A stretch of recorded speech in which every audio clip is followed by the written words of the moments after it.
വളരെ വേദനയോടെയാണ് ഞാനിപ്പോൾ നിങ്ങളുടെ മുന്നിൽ നിൽക്കുന്നത്. ഇന്ന് തെരഞ്ഞെടുപ്പിൻ്റെ കൊട്ടിക്കലാശം കഴിഞ്ഞതിന് ശേഷം നിശബ്ദ പ്രചരണത്തിൻ്റെ ദിവസമാണ്. പിരായിരി പഞ്ചായത്തിൽ ഒരു ഓട്ടോറിക്ഷ സ്റ്റാൻഡിൽ അവിടുത്തെ ആളുകൾക്ക് കാണണമെന്ന് ആവശ്യപ്പെട്ടതിനെ തുടർന്ന് ഒരു ക്യാൻസർ പേഷ്യൻ്റ് അദ്ദേഹത്തിൻ്റെ കുടുംബവും ചേർന്ന് നമ്മളെ കാണാൻ വന്നതിൻ്റെ അടിസ്ഥാനത്തിൽ ആ ഓട്ടോറിക്ഷ സ്റ്റാൻഡിൽ അദ്ദേഹത്തെ കാണാൻ വേണ്ടിയിട്ടാണ് ആദ്യം ഞങ്ങൾ പോകുന്നത്. അത് കഴിഞ്ഞതിന് ശേഷം ഞങ്ങൾക്ക് സാമുദായിക സംഘടനയുടെ പല നേതാക്കന്മാരുടെയും വീട്ടിൽ കയറുക എന്നുള്ളതായിരുന്നു ഇന്നത്തെ സ്ഥാനാർത്ഥി എന്നുള്ള രീതിയിൽ എൻ്റെ ജോലി. എന്നാൽ വളരെ ബ്രേക്കിംഗ് ആയിട്ടുള്ള ഒരു ന്യൂസ് നിങ്ങൾ കേരളം മുഴുവൻ മാധ്യമപ്രവർത്തകർ എന്താണ് സംഭവിച്ചത് എന്ന് പോലും അറിയുന്നതിന് മുൻപ് ഒരു സ്ത്രീ തെരഞ്ഞെടുപ്പിൽ സ്ഥാനാർത്ഥിയായിട്ട് നിൽക്കുമ്പോൾ തെരഞ്ഞെടുപ്പിൽ പണം കൊടുക്കുന്ന ഒരാളാക്കി എന്നെ വേട്ടയാടാൻ നിങ്ങൾ പരിശ്രമിച്ചതിൻ്റെ വാർത്ത എൻ്റെ ശ്രദ്ധയിൽപ്പെട്ടു. ഒന്ന്. രണ്ടാമതായിട്ട് പാലക്കാടിലെ വോട്ടർമാരെ മുഴുവൻ നിങ്ങൾ അപമാനപ്പെടുത്തി. കാരണം പാലക്കാടിലെ വോട്ടർമാർ പണം വാങ്ങി വോട്ട് ചെയ്യുന്നവരാണ് എന്നുള്ള രീതിയിലാണ് നിങ്ങൾ ആ വാർത്തകൾ അത്രയും സംപ്രേഷണം ചെയ്തത്. 1 മണിക്കൂറിലധികം സമയം ആ ഓട്ടോറിക്ഷ സ്റ്റാൻഡ് മുതൽ നിങ്ങൾ അവിടെ ചെന്ന് അന്വേഷിക്കണം. ആ ഓട്ടോ സ്റ്റാൻഡ് മുതൽ 1 മണിക്കൂറിലേറെ സമയം ഈ കാറ് എന്നെ ഫോളോ ചെയ്യുകയാണ്.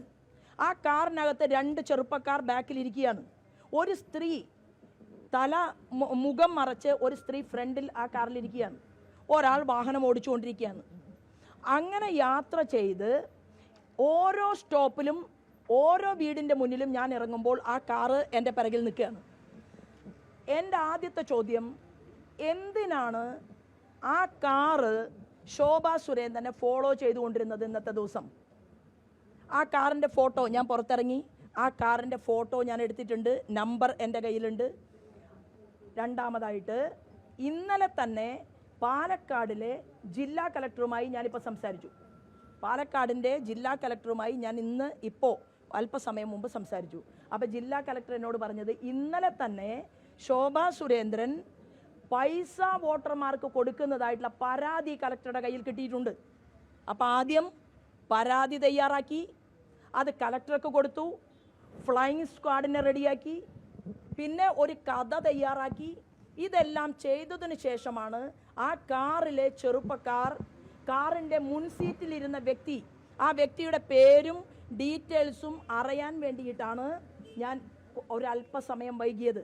ഒരു മാധ്യമം ഞാൻ വരുന്നതിന് മുൻപ് തന്നെ നടയടി തുടങ്ങി. ശോഭാ സുരേന്ദ്രന് പാലക്കാട് ആകെ പ്രശ്നമാണ് എന്ന് പറഞ്ഞുകൊണ്ട് നടയടി നടത്തിക്കൊണ്ടാണ് എന്നെ സ്വീകരിച്ചത്. അതേ മാധ്യമം തന്നെയാണ് ഇന്ന് മീഡിയ ഗ്രൂപ്പിൽ പോസ്റ്റ് ആദ്യം ഇടുന്നത്. അപ്പോൾ ഒരാൾ കഥയുണ്ടാക്കുന്നു, തിരക്കഥ വേറൊരാൾ അതിന് സഹായം ചെയ്തു കൊടുക്കുന്നു, അതൊരു മീഡിയ പ്രവർത്തകൻ പോസ്റ്റ് ചെയ്യുന്നു. എന്നാൽ ഒരല്പമെങ്കിലും ഒരു മര്യാദ ഇവിടുത്തെ മാധ്യമ സുഹൃത്തുക്കളോട് ഞാൻ ചോദിക്കുകയാണ്. ഒരു ചെറിയ എൻ്റെ ഭാഗം കേൾക്കാൻ, എന്താണ് ആ റോഡിൽ ഉണ്ടായത്, എന്താണ് സംഭവിച്ചത് എന്ന് പോലും എൻ്റെ ഭാഗം കേൾക്കാതെ ഇന്ന് കേരളത്തിൽ ഈ നിശബ്ദ പ്രചരണത്തിൻ്റെ ദിവസം അങ്ങേയറ്റം എന്നെ വ്യക്തിപരമായി അപമാനിക്കുന്ന രീതിയിലാണ് നിങ്ങൾ ഈ വാർത്ത കൊടുത്തത്. ഈ വാർത്തയെ തുടർന്ന് എന്ത് സംഭവിച്ചു? നിങ്ങളെല്ലാവരും ആ അമ്മയെ കാണാൻ പോയി. ആ അമ്മയെ കാണാൻ പോയിട്ട് അമ്മയെ തലങ്ങും വിലങ്ങും. അപ്പോഴേക്കും മാർക്സിസ്റ്റുകാർ പോകുന്നു, കോൺഗ്രസിൻ്റെ ആളുകൾ പോകുന്നു, ആ വീട്ടിൽ അമ്മയെ പ്രഷർ ചെയ്യിക്കുന്നു, അത് പറയണം ഇത് പറയണം, എന്നിട്ട് പല ചോദ്യങ്ങളും ചോദിച്ചു. എന്തെങ്കിലും ഒരു തൊണ്ടി നിങ്ങൾക്ക് കിട്ടിയോ? ആ അമ്മ എന്താ പറഞ്ഞത്? എൻ്റെ കയ്യിൽ ഒരാളും പണം തന്നിട്ടില്ല എന്ന് പറഞ്ഞു. അപ്പോൾ ആദ്യത്തെ കഥ പോയി. രണ്ടാമത്തെ എൻ്റെ പോയിന്റ്, ഞാൻ നിങ്ങളെ ഒരു വിഷ്വൽ കാണിക്കാം.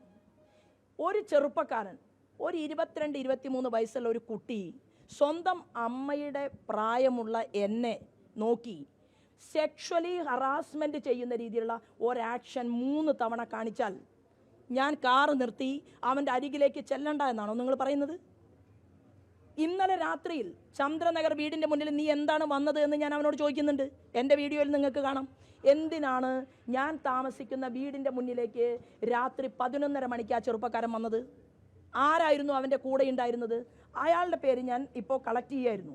കാറിലുള്ള വിനേഷ് സർഗ എന്നാണ് ഇവൻ്റെ പേര്. കാറിലുണ്ടായിരുന്ന വ്യക്തിയുടെ പേര് വിനേഷ് സർഗ. പോലീസ് 420 കേസ് ഇട്ടിട്ടുള്ള ഒരാളാണ്.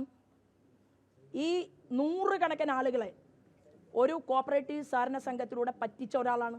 നിങ്ങൾക്ക് ഞാൻ അതിൻ്റെ FIRൻ്റെ കോപ്പി എല്ലാം തരാം.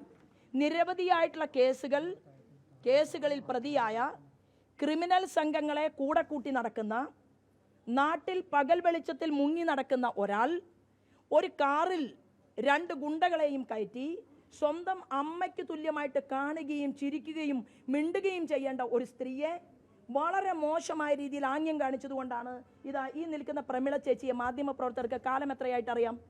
എവിടെയെങ്കിലും ഒരു ചെറുപ്പക്കാരനോട് ഒരു ദേഷ്യത്തിൻ്റെ ഭാഷയിൽ ചേച്ചി സംസാരിക്കുന്നത് ഇവിടുത്തെ മാധ്യമപ്രവർത്തകർ ആരെങ്കിലും കണ്ടിട്ടുണ്ടോ? എന്നാൽ ഇന്ന് ചേച്ചിയുടെ വിഷ്വൽ ഞങ്ങൾ എടുത്ത വിഷ്വൽ ഞാൻ മാധ്യമപ്രവർത്തകർക്ക് ഇപ്പോൾ കാണിക്കാൻ ആഗ്രഹിക്കുകയാണ്. ഒറ്റ കാര്യമേ ഉള്ളൂ, വളരെ മോശമായ രീതിയിൽ ബിഹേവ് ചെയ്തതുകൊണ്ടാണ് ആ കാറിനരികിലേക്ക് ഞാൻ കടന്നു ചെന്നത്.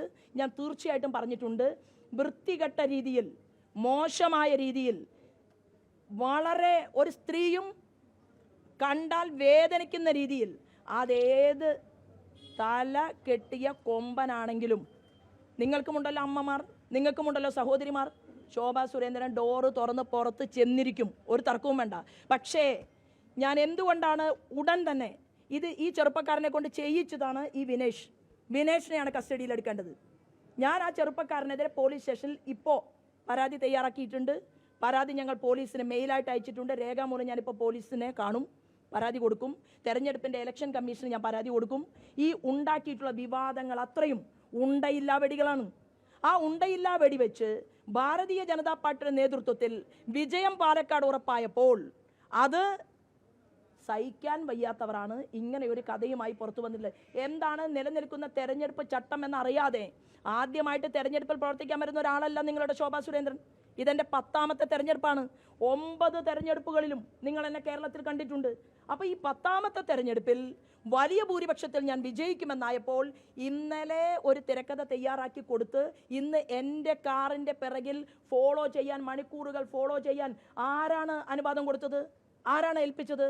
അവരാരാണ്? എവിടെ നിന്ന് വന്നവരാണ്? ഏത് ചെറുപ്പക്കാരാണ്? നിങ്ങൾ എൻ്റെ മാധ്യമ സുഹൃത്തുക്കൾ കൂടെ നിൽക്കണം, അതെനിക്ക് തെളിയിക്കണം. ഇതാണ് എനിക്ക് നിങ്ങളോട് ഈ വിഷയത്തെക്കുറിച്ച് സംസാരിക്കാനുള്ളത്.